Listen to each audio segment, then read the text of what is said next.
Et bonjour à toutes et à tous, bienvenue sur ma chaîne Ciné Série Galaxy. Comme tous les mercredis, on va se retrouver pour un épisode de Hawkeye. Aujourd'hui, c'est l'épisode 3, un épisode qui était excellent, très touchant, et je vous en parle 100% spoilers juste après le générique.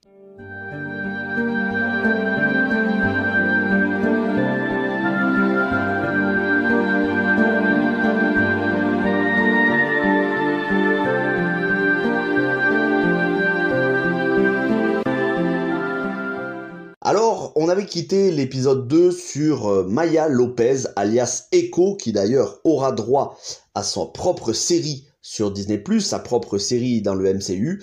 Et Maya Lopez, jouée par Alaka Cox, est un personnage beaucoup plus profond qu'il n'y paraît au premier abord, puisque va être abordé sur cet épisode le thème du handicap de la surdité. La surdité, puisque Maya Lopez est sourde et ne communique que en langage des signes, et on va s'intéresser à son histoire personnelle, notamment quand elle était enfant. Et je dois dire que ça m'a touché vraiment, à la fois la manière dont elle gère son handicap, la relation affectueuse, pleine d'amour paternel de son père envers sa petite fille, pour qui on sent qu'il a vraiment envie de la protéger, pour qui il a un amour débordant. Et pourtant, c'est un criminel, alors criminel ou plutôt malfrat, il fait partie de la mafia, une mafia qui se fera décimer dans les aventures de Ronin durant Avengers Endgame. Du coup, on comprendra le sentiment de vengeance de Maya Lopez envers Ronin.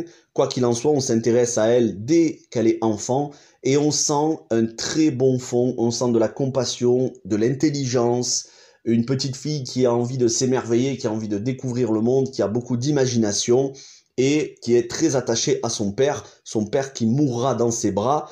D'ailleurs, petite parenthèse humoristique, sa mort est très bien gérée, il ne nous a pas fait une Marion Cotillard. Bref, quoi qu'il en soit, petite parenthèse humoristique refermée, un personnage qui est vraiment très bien abordé, et ce thème, la surdité, qui est traité de manière assez juste, avec beaucoup de délicatesse.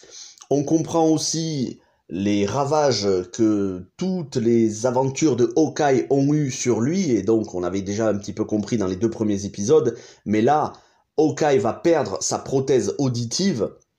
Soit dit en passant, Maya Lopez va lui dire que ce serait mieux pour lui de ne pas dépendre de la technologie et d'essayer de communiquer avec le langage des signes, puisqu'il est partiellement sourd et que ce serait une bien meilleure manière de communiquer pour lui.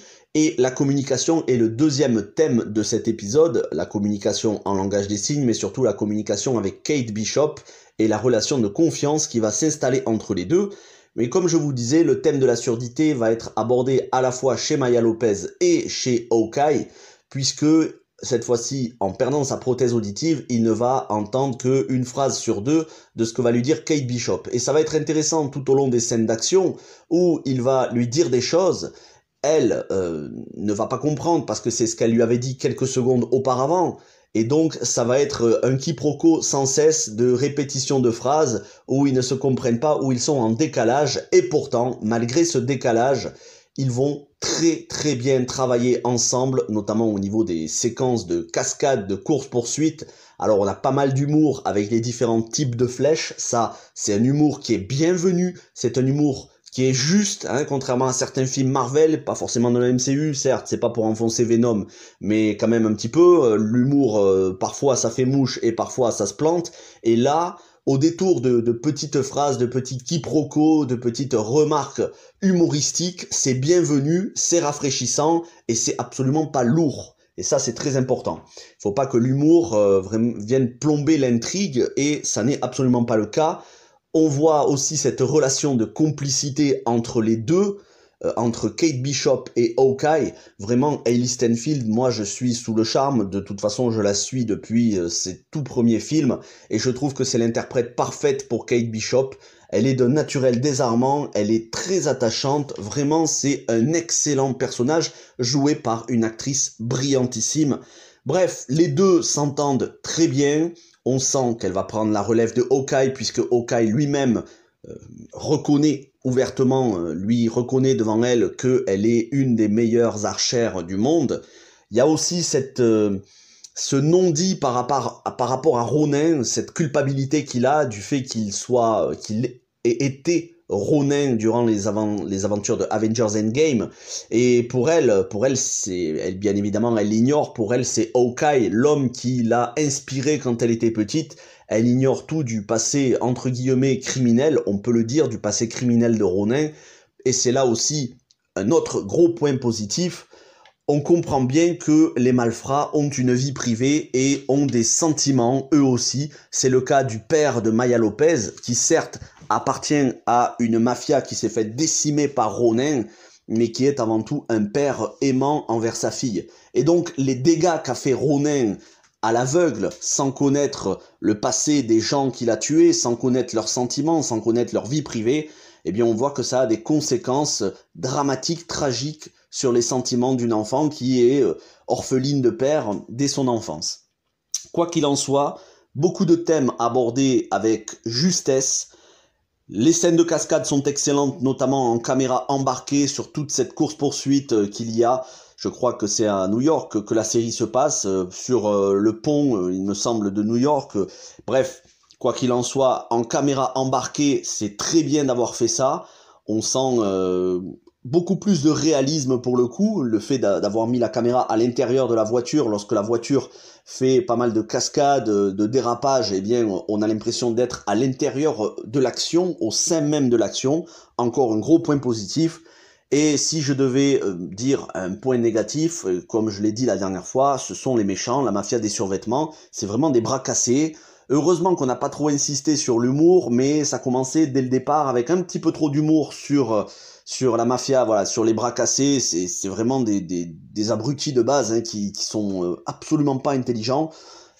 Après, certes, c'est un ressort comique. Peut-être que par la suite, on les entendra beaucoup moins, mais là, il faut vraiment se calmer avec ces méchants-là, parce qu'ils sont pas crédibles du tout. Et c'est dommage, parce que ça fait redescendre un petit peu la tension. Après, la fin de l'épisode se termine avec Jack, donc le beau-père, le futur beau-père de Kate, qui est en possession de l'épée de Ronin et qui a l'air d'être un criminel assez dangereux. Donc Jack qui va surprendre Hawkeye avec le propre sabre de Ronin. Ça, c'est pour la fin de l'épisode. Et au niveau des easter eggs, on en a deux. Un sur le chien qu'elle a recueilli. On sait que dans les comics, ce chien a un nom, ce chien a de l'importance, c'est un personnage, mais c'est surtout le deuxième easter egg qui m'a le plus intéressé, même si le chien est adorable. Le deuxième easter egg, c'est sur le costume de Hawkeye, comme dans les comics, puisque elle griffonne sur un bout de papier, elle essaye de dessiner un costume en lui disant que il lui faudrait un costume emblématique, et elle lui dessine le costume qu'il y a dans les comics, avec les yeux de faucon, avec les ailes de faucon. Donc là encore, un easter egg très bienvenu. Un excellent épisode, j'ai hâte d'être à la semaine prochaine. Et encore une fois, c'est le gros problème avec les très bons épisodes, c'est que ça dure pas assez longtemps. 37 minutes si on enlève le générique, j'aurais tellement aimé avoir 10 minutes de plus. Mais bon, c'est la preuve que c'est un bon épisode, j'ai pas vu le temps passer du tout. Merci à toutes et à tous d'avoir regardé cette vidéo, n'hésitez pas à me dire ce que vous en avez pensé dans les commentaires, vous me donnez vos théories, ce que vous avez pensé de l'épisode. Si vous connaissez mieux les comics que moi, et c'est probablement le cas, n'hésitez pas à m'en parler, sans trop me spoiler non plus. Merci à toutes et à tous, et on se retrouve dans quelques heures à peine pour la critique de Clifford, qui sort au cinéma, Clifford the Big Red Dog, sur ce chien géant rouge. Très joli film familial, la critique sortira voilà, dans quelques heures. Merci à toutes et à tous, portez-vous bien, et ciao tout le monde.